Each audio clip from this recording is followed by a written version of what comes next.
आदर मिळवण्याची आणि मिळवून घेण्याची जबाबदारी कुणाची असेल, तुमची आणि आमची, आणि याला दानत कुणाची लागत असेल तर आदरणीय देवेंद्र भाऊ यांनी केली.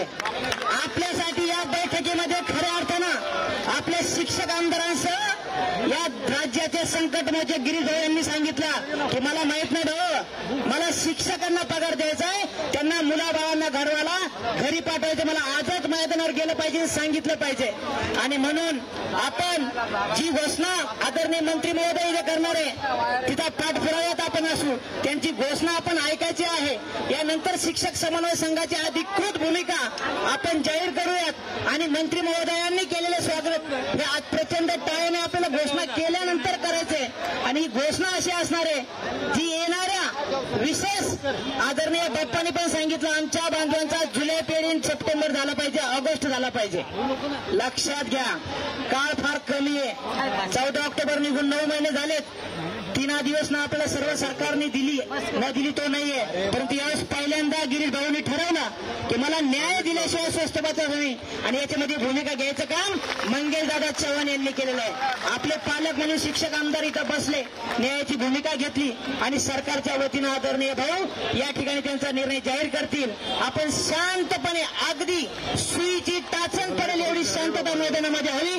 कोणीही 8:30च्या घरी असेल तरी शांत राहायचंय एवढंच बोलतो आणि आदरणीय भाऊंना विनंती करतो, आमची अन्नात आणि खात्यात पगार द्यायची जबाबदारी तुमची आहे अशी अधिकृत घोषणा आदरणीय बाप्पाच्या माध्यमातून.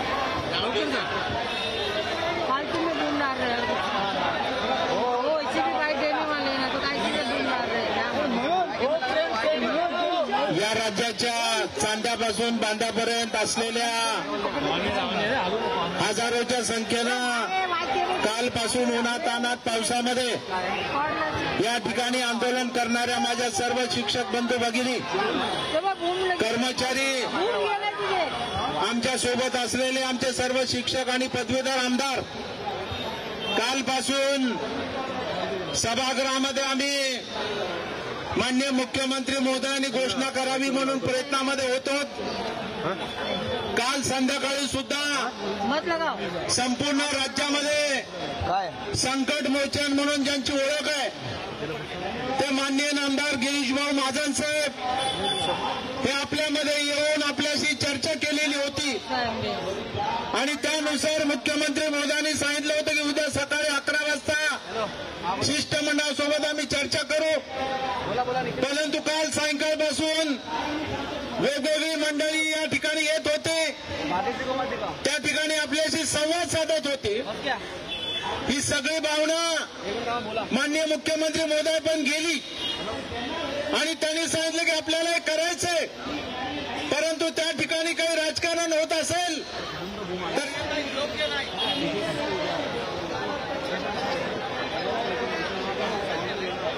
हॅलो.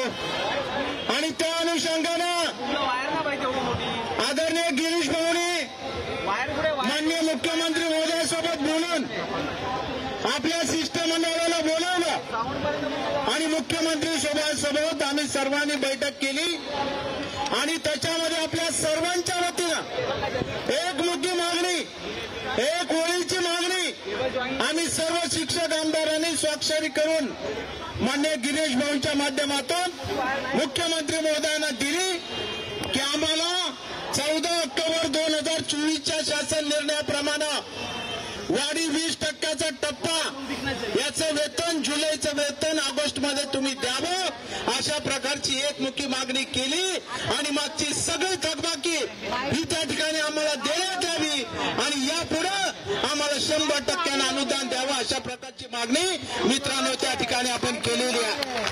त्यावर माननीय मुख्यमंत्री महोदय काय म्हणाले, त्यांनी काय सरकारच्या वतीनं उत्तर दिलं हे आपण सरकार म्हणून, माननीय मुख्यमंत्र्यांचे प्रतिनिधी म्हणून आदरणीय गिरीश भाऊंच्या तोंडून या ठिकाणी ऐकणार आहोत. पण मित्रांनो, आपण सर्वांनी एक भूमिका लक्षात घ्या. कालपासून अनेकांचे फोन होत होते, तुम्ही कुठे आहात, तुम्ही झोपले काय, तुम्ही जागे आहात काय. परंतु मित्रांनो, सभागृहातली लढाई लढण्याचं काम तुमचे प्रतिनिधी म्हणून आम्ही त्या ठिकाणी सगळे मिळून त्या ठिकाणी करत होतो. ही पण गोष्ट आपण या ठिकाणी लक्षात घ्या. आपल्याला आता तोंड गोड माननीय मंत्री महोदय गिरीश भाऊंना विनंती करतो की सरकारच्या वतीनं माननीय मुख्यमंत्री महोदयांनी जो शब्द दिलाय त्याची घोषणा आपण या ठिकाणी करावी. आपल्या सर्व शिक्षक समन्वय संघाचे पदाधिकारी जगदाळे सर असतील, केपे सर असतील, कुलकर्णी असतील, ताई असतील, सगळ्यांची नावं घेण्यात मी आपला वेळ घेत नाही. आपण हजारांच्या बांधवांना आलेले या ठिकाणी आपली एकच मागणी आहे की 100% अनुदान आम्हाला मिळालं पाहिजे आणि म्हणून त्या अनुषंगानं मी आपल्या सर्वांच्या वतीनं आदरणीय गिरीश भाऊंचं मनापासून आपण टाळ्या वाजवून अभिनंदन करू. गिरीश भाऊ तुम आगे बढ़ो, गिरीश भाऊ तुम आगे बढ़ो. 100% अनुदान, 100% अनुदान, जुलैचा पगार. धन्यवाद.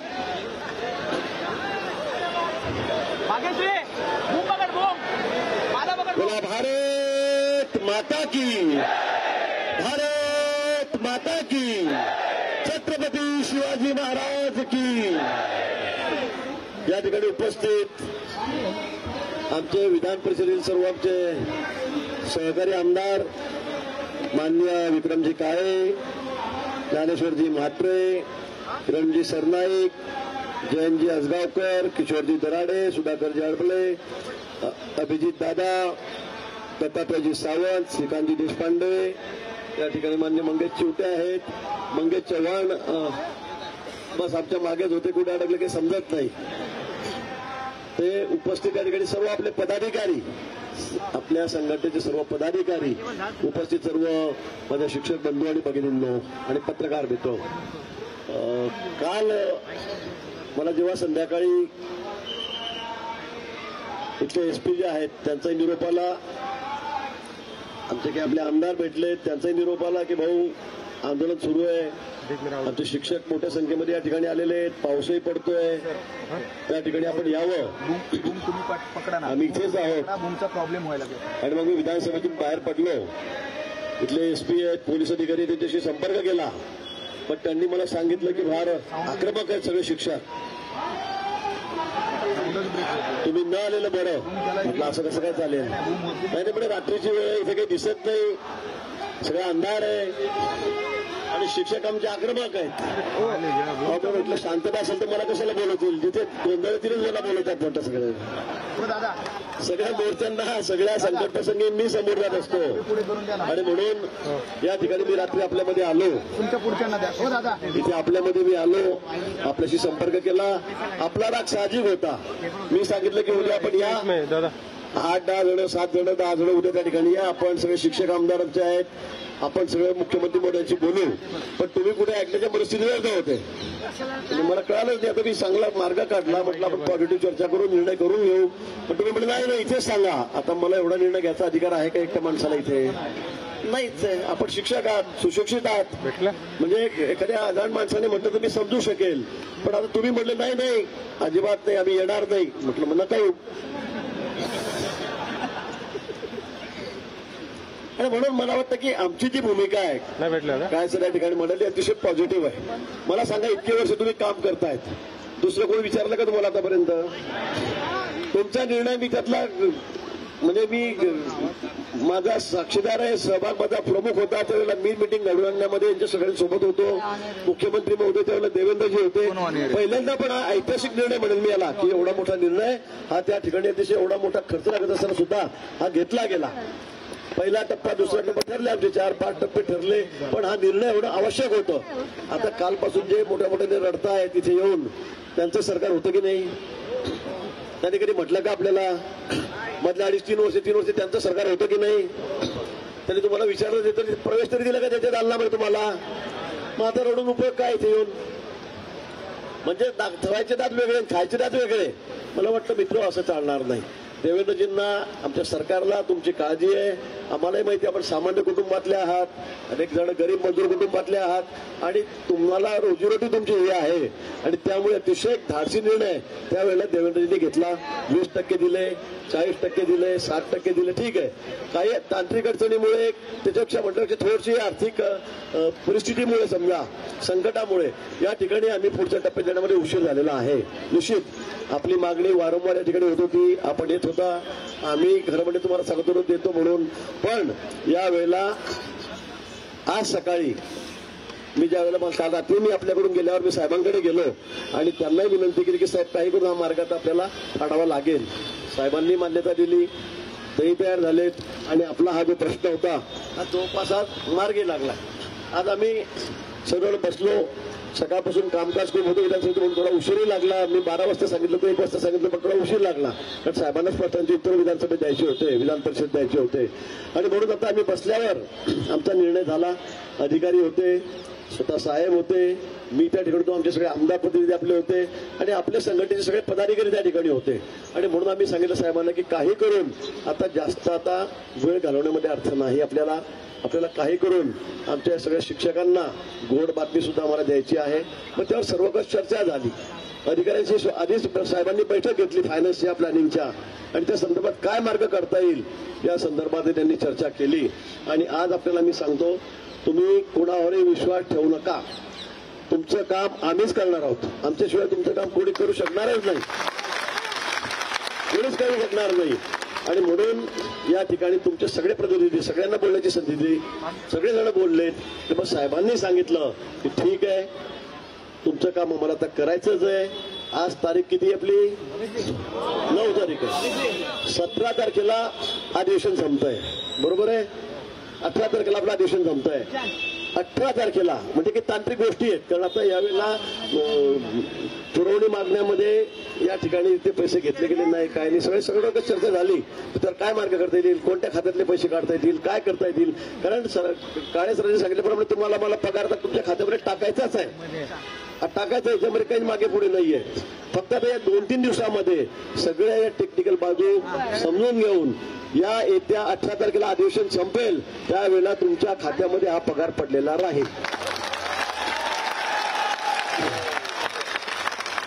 यात कुठलाही बदल होणार नाही, तुम्ही काळजी करू नका, आमच्यावर विश्वास ठेवा.